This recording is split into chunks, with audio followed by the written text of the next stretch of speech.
Hey y'all, it's me again. I thought I'd hop on here and give a quick update about all the things I've been more or less staying off the socials.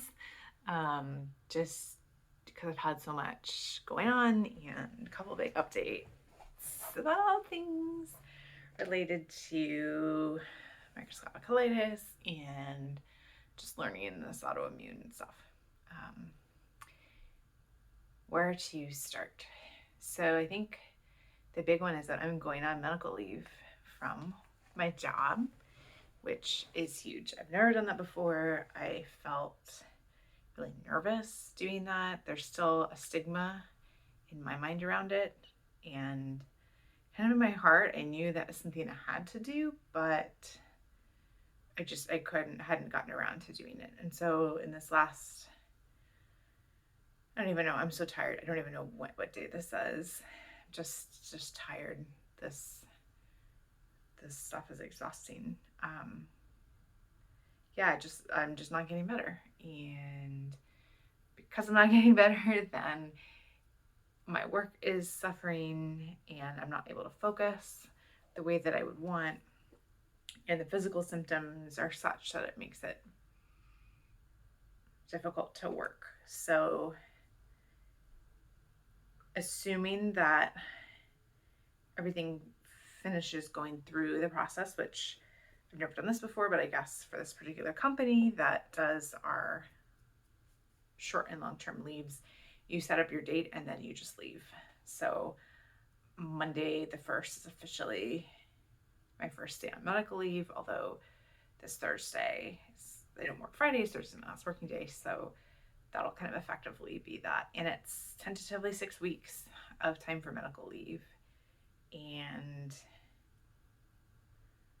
that was hard. I had a ton of appointments last week and this week, doctor's appointments, and then also I have a nutritionist that I'm working with now. She specializes in what I have, and I have a new therapist. This is my second therapist. The first one I matched with did not work, which is a whole different story. But just appointment,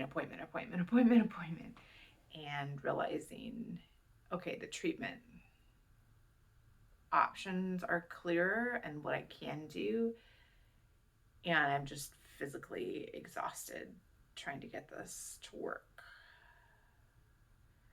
So yeah, it's a protected leave. So I am coming back to my job. I have a fantastic, wonderful manager, a wonderful team.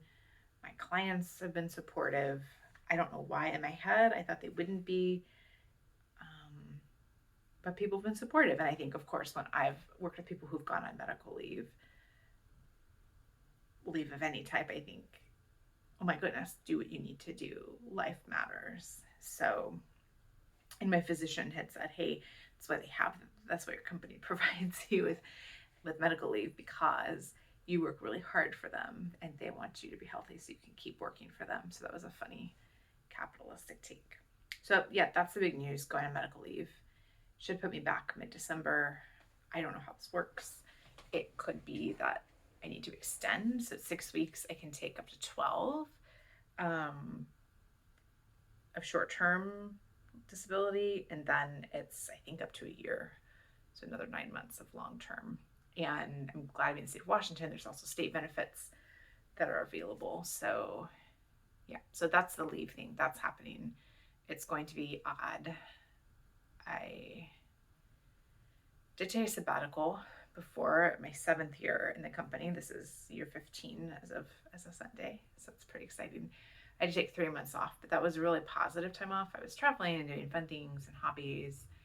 So my manager had said to me, think of this as a sabbatical, but just for your health. So that was a really positive reframe. I'm trying to take that reframe in and think it's positive. But what I'm going to be doing is just trying to get better. It's going to be trying to retool my diet. It sounds like 1 million medical tests. So getting the microbiome mapped and figuring out what I can do to improve that. Figuring out the hormones that and how that's working or not working. and just like continuing all the blood and regular tests to see that everything's coming into line. Getting my sleep back. So a lot of you know I struggle with insomnia sometimes, especially when I'm anxious. And then last night at 3 a.m, our smoke alarm started going off. It's super scary because it's not only that high pitched beep, but it says fire, fire, and there was no fire. But your adrenaline, right, is just going so much. The sympathetic nervous system is on fire, even though the house is on fire. So it took me a long time to calm down. And then at 7:30, one of the other smoke detectors started going off. It wasn't going off, but it was beeping. And so yeah, I'm just tired and I'm not sleeping well, just in general because of a lot of physical pain. So I need to work on my sleep. I'd like to work on my sleep, getting in a really consistent, healthy habit. So working on my diet because that's not working. I'm still on my, by the way, I'm still on my limited diet. I'm still eating 10 foods. Doesn't make a dang bit of difference. Working on my sleep, working on my anxiety. So my anxiety is more elevated. I had great conversation with a psychiatrist. We're going to try upping some of the medication. And that's why I'm back in talk therapy again. Huge fan of talk therapy. Done it twice before. It was really helpful in processing what I was going through and starting some new behaviors. So not surprisingly, what's happening in my body has been really triggering for my anxiety. So approaching it both from the lifestyle things I just mentioned, therapy, and working more closely with my psychiatrist. And then the main part's just getting my gut healthy again. And so Dr. B, my gastroenterologist, fantastic, really like working with him. And we had a really frank conversation when we met last week. And it's that cholestyramine didn't work. I had no improvement. And then when I came off it, I realized it was actually making me feel worse than I was before. Some of the side effects just were not working for me. So that's finished. And I'm now almost a week into the mesalamine. So mesalamine is a medication used for ulcerative colitis and Crohn's disease and things like that to try to tame the inflammation in the large intestine. I'm just on the lowest dose to see. I haven't had any adverse reactions. So again, that's really, really good news. I'm really, really happy about that. It's a little bit, I'm noticing a little bit of improvement, but certainly not there yet. So waiting to hear back. I think we then put me on more, a higher dose, and up to, I don't know what we can titrate up to. But basically that's the next couple weeks to see, does that work?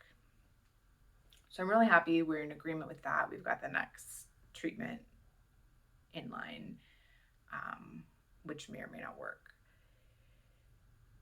I am cautiously optimistic because I'm seeing earlier signs than I was with the cholestyramine, and I don't know. I just don't know what's going to happen. Yeah, I don't know. I'm feeling the side effects of the steroids are continuing to wane. So that is really positive. But again, that's a medication that works. So I'm going to continue on this medication. If this doesn't work, we have a couple choices, and I don't know where it's going to end up. It could be, so one thing I'm really appreciative of is Dr. B wants to get a second opinion. So if mesalamine doesn't work, then I'm going to go to the UW, University of Washington, some of their specialists or subspecialists, to get a second opinion to make sure that we're not missing anything. But he's pretty much ruled out bile acid malabsorption because cholestyramine didn't do anything. So, or it could be a minor secondary thing, but that's not it. So he wants to make sure we're not missing anything. But the fact that the steroids work suggests that that's what's going on. If you know, there's a huge gut-brain connection. So knowing that I am managing mental illness, I think he just wants to be really complete in what we're looking at. So I like that. But then at that point, with the second opinion, we go one of two routes. Go the biologics. So these are injections or infusions. Or we go back to the steroids. Ooh, I don't know. These just, neither of them seem like the best options ever. I I guess I would prefer to try something I haven't tried before because I know the steroids work, but the cost of that is pretty great. So that. So there's just a lot of things to unpack medically, what's going on. I'm going to get more information from all of these tests, especially around the health of the microbiome, how to get that healthier again, and working with this nutritionist to get on a diet that's more sustainable. Because when I deviate even a little bit off of low fiber and low residue, my poor body just can't. I just can't do it. Okay, that's. I'm gonna make this a shorter update than I did last time. I'm just tired. I'm so tired. I can see the circles under my eyes, and I'm facing a window, which gives me the best possible light. But I'm tired, y'all. I am so tired.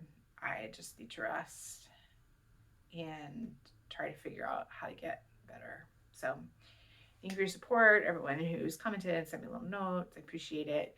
I'd really hoped at this point in time I'd be socializing more and doing more things, and that's not happening. But I also feel pretty lonely, to be honest. I feel really lonely. And I feel sad because a lot of the things I was looking forward to aren't happening. We're supposed to go to Mexico next week for my birthday. That's canceled. We have some Christmas plans. I don't know if that's going to happen. It really just depends on where my body's at that point. So I'm pretty much staying at home unless I have to go pick up a prescription or go to the doctor. So I feel really sad. I feel really lonely. So I would like to find someone who will just come over and sit on the couch and watch a movie because that's about my energy level right now. So again, me, raw microscopic colitis, this is what it's like having an autoimmune disease. This is what it's like when your large intestine is a Karen and keeps calling for reinforcements when actually everything is just fine. Thank you. So that's it for me. I am going to be probably again pretty limited on the socials, just focusing on my health and getting better. So thanks y'all for your support, and I'll be back soon. Bye.